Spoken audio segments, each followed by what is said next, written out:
তো আজকে আমি ব্লাড ডোনেশনের ক্রাইটেরিয়া নিয়ে কথা বলবো যে একটা মানুষের কি কি ক্রাইটেরিয়া থাকলে সে ব্লাড ডোনেট করতে পারবে। প্রথমে হলো বয়স।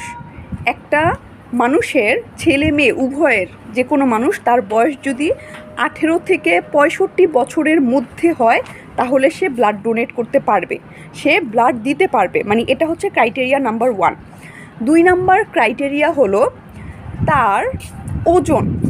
রক্ত দিতে হলে তার ওজন কমপক্ষে 46 কেজি হতে হবে, 45 কেজির উপরে ওজন থাকতে হবে। 45 কেজির নিচে যদি কারো ওজন থাকে তাহলে আসলে নর্মালি ব্লাড ডোনেট করা হয় না, ব্লাড নেওয়া হয় না।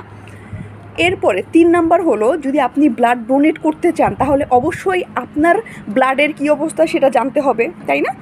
ব্লাড ডোনেট করার আগে আপনাকে ব্লাড পরীক্ষা করতে হবে।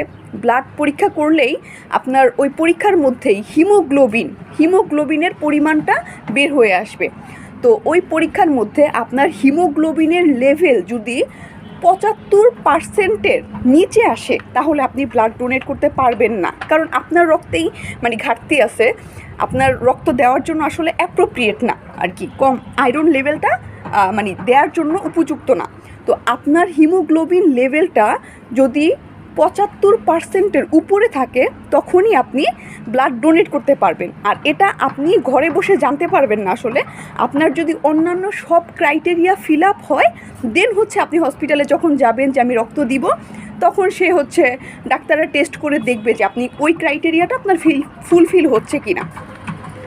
এরপরে যে ক্রাইটেরিয়া সেটা হলো